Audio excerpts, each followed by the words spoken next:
ಸ್ನೇಹಿತರೆ ನಮಸ್ಕಾರ. ರೇಣುಕಸ್ವಾಮಿ ಹತ್ಯೆ ಪ್ರಕರಣದಲ್ಲಿ ಜೈಲು ಸೇರಿ ನಿರಂತರವಾಗಿ 100-150 ದಿನಗಳ ಕಾಲ ಹೆಚ್ಚು ಜೈಲಿನಲ್ಲಿ ಶಿಕ್ಷೆಯನ್ನು ಅನುಭವಿಸಿ ನಂತರ ಮಧ್ಯಂತರ ಜಾಮೀನನ್ನು ಪಡೆದು ಈಗ ಮಧ್ಯಂತರ ಜಾಮೀನಲ್ಲಿ ಆಸ್ಪತ್ರೆ ಸೇರಿರುವಂಥ ದರ್ಶನ್ಗೆ ಈಗ ಮತ್ತೆ ಸಂಕಷ್ಟ ಎದುರಾಗುವಂತಹ ಆತಂಕ ಕಾಣ್ತಾ ಇದೆ.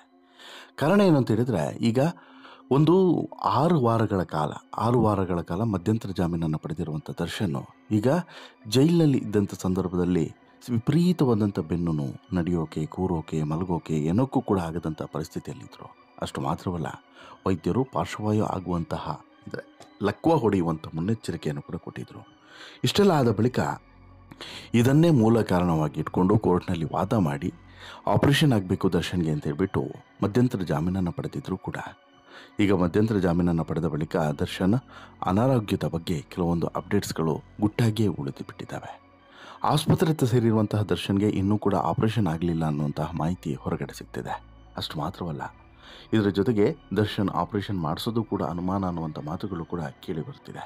ಹೀಗಾಗಿ ಈಗ ದರ್ಶನ್ಗೆ ನಿಜವಾದಂಥ ಆತಂಕ ಶುರುವಾಗುವಂತಹ ಸಾಧ್ಯತೆ ಸ್ಪಷ್ಟವಾಗಿ ಕಾಣಿಸ್ತಿದೆ. ಹೈಕೋರ್ಟ್ ಅನಾರೋಗ್ಯದ ಕಾರಣಕ್ಕೆ ಮಧ್ಯಂತರ ಜಾಮೀನನ್ನೇನೋ ಕೊಡ್ತು, ಆದರೆ ಈ ಮಧ್ಯಂತರ ಜಾಮೀನೇ ಈಗ ರದ್ದಾಗುತ್ತಾ ಅನ್ನುವಂಥ ಪ್ರಶ್ನೆಯೂ ಕೂಡ ಮೂಡ್ತಾ ಇದೆ. ಇದೀಗ ಆಸ್ಪತ್ರೆಯಲ್ಲಿರುವಂಥ ದರ್ಶನ್ಗೆ ಮತ್ತೆ ಸಂಕಷ್ಟ ಈ ಮೂಲಕ ಶುರುವಾಗುತ್ತಾ? ಅನಾರೋಗ್ಯ ಕಾರಣವನ್ನು ಇಟ್ಕೊಂಡು ದರ್ಶನ್ ಬೇಲ್ ಪಡೆದರೆ ಅದೇ ಕಾರಣ ಇಟ್ಕೊಂಡು ಪೊಲೀಸರು ಸುಪ್ರೀಂ ಕೋರ್ಟ್ ಮೊರೆ ಹೋಗೋದಕ್ಕೆ ಸಜ್ಜಾಗಿದ್ದು, ಅದಕ್ಕೆ ರಾಜ್ಯ ಗೃಹ ಇಲಾಖೆ ಕೂಡ ಒಪ್ಪಿಗೆ ಕೊಟ್ಟಿದೆ ಅನ್ನೋದು ಈಗ ಸಿಗ್ತಿರುವಂಥ ಅಪ್ಡೇಟ್ಸ್. ಹೌದು, ಬಳ್ಳಾರಿ ಜೈಲಿನಲ್ಲಿ ಬೆನ್ನು ನೋವಿನಿಂದ ಬಳಲ್ತಿದ್ದಂಥ ದರ್ಶನ್ ಇದೇ ಕಾರಣವನ್ನು ಇಟ್ಕೊಂಡು ಮಧ್ಯಂತರ ಜಾಮೀನನ್ನು ಪಡೆದಿದ್ರು. ಬೆಂಗಳೂರಿನ BGS ಆಸ್ಪತ್ರೆಗೆ ದಾಖಲಾಗಿರುವಂಥ ದರ್ಶನ್ಗೆ ಸದ್ಯ ಫಿಸಿಯೋಥೆರಪಿಯನ್ನು ಮಾಡಲಾಗ್ತದೆ. ಬರೀ ಫಿಸಿಯೋಥೆರಪಿ ಸಾಕಾಗಲ್ಲ, ಸರ್ಜರಿ ಮಾಡಲೇಬೇಕು ಅಂದಿದ್ದಕ್ಕೆ ದರ್ಶನ್ ಒಪ್ಪಿಗೆ ಕೊಟ್ಟಿದ್ರು ಕೂಡ. ಆದರೆ ಇನ್ನೂ ಕೂಡ ದರ್ಶನ್ ಬೆನ್ನು ನೋವಿಗೆ ಸರ್ಜರಿ ಆಗಿಲ್ಲ. ಸದ್ಯ ಇದೇ ಕಾರಣವನ್ನು ಈಗ ಇಟ್ಕೊಂಡು ದರ್ಶನ್ಗೆ ಸಂಕಷ್ಟವನ್ನು ತಂದೊಡ್ಡುವಂಥ ಸಾಧ್ಯತೆ ಸ್ಪಷ್ಟವಾಗಿ ಕಾಣಿಸ್ತಿದೆ.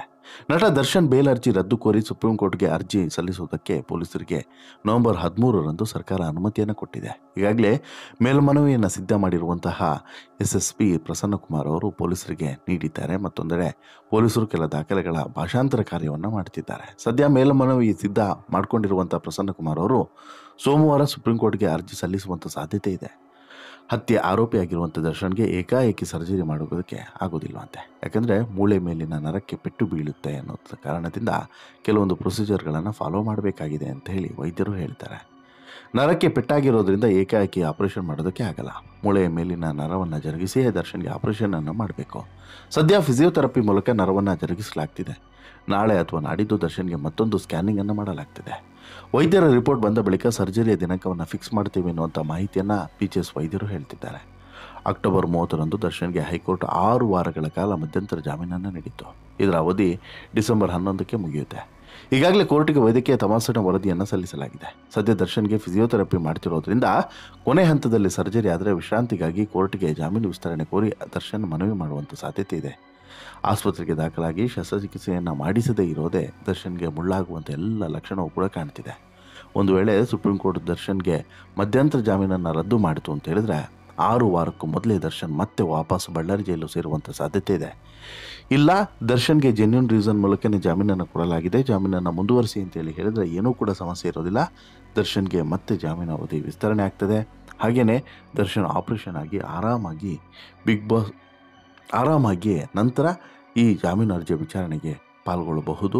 ಜೊತೆಗೆ ಅಲ್ಲಿವರೆಗೂ ಕೂಡ ಒಂದು ರಿಲೀಫ್ ಸಿಕ್ತಂಗೆ ಆಗುತ್ತೆ ಯಾರಿಗೆ? ದರ್ಶನ್ಗೆ.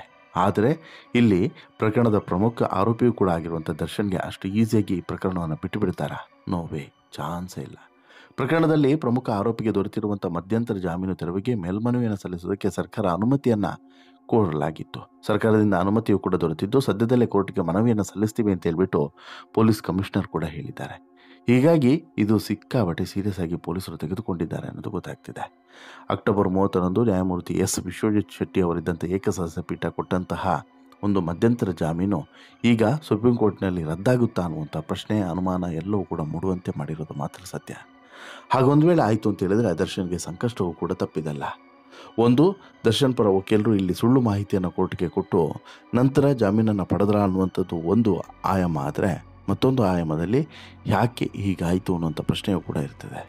ಎರಡನೇದು, ಪ್ರಮುಖವಾಗಿ ಇದು ಸ್ಪೈನಲ್ ಕಾರ್ಡ್ ಇಶ್ಯೂ ಅಷ್ಟು ನೆಗ್ಲೆಕ್ಟ್ ಮಾಡುವಂಥದ್ದು ಕೂಡ ಅಲ್ಲ. ತುಂಬ ಸೀರಿಯಸ್ ಆಗಿ ಮತ್ತು ತುಂಬ ಕೇರ್ಫುಲ್ಲಾಗಿ ಹ್ಯಾಂಡಲ್ ಮಾಡಬೇಕು.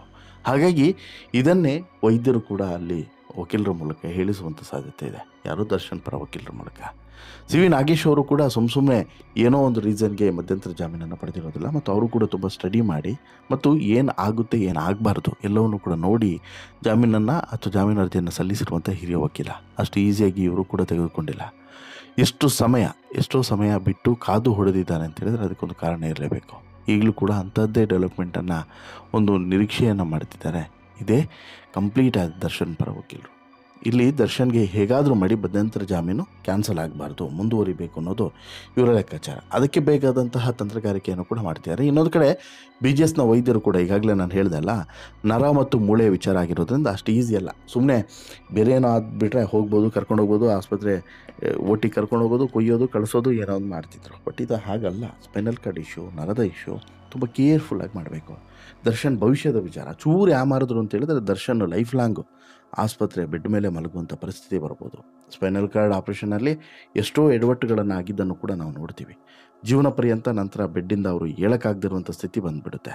ಸ್ಪೈನಲ್ ಕಾರ್ಡ್ ಇಡೀ ದೇಹದ ಪ್ರತಿಯೊಂದು ಅಂಗವನ್ನು ಕೂಡ ಮತ್ತು ನಾವು ಏಳೋದು, ನಡೆಯೋದು, ಕೂರೋದು ಪ್ರತಿಯೊಂದನ್ನು ಕೂಡ ಅಲ್ಟಿಮೇಟಾಗಿ ಕಂಟ್ರೋಲ್ ಮಾಡೋದು ಯಾವುದು ಹೇಳಿ? Spinal cord. ಹಾಗಾಗಿ ಸ್ಪೈನಲ್ ಕಾರ್ಡ್ ವಿಚಾರವನ್ನು ಅಷ್ಟು ನೆಗ್ಲೆಕ್ಟಾಗಿ ತೆಗೆದುಕೊಳ್ಳೋದಕ್ಕೆ ಸಾಧ್ಯವಿಲ್ಲ.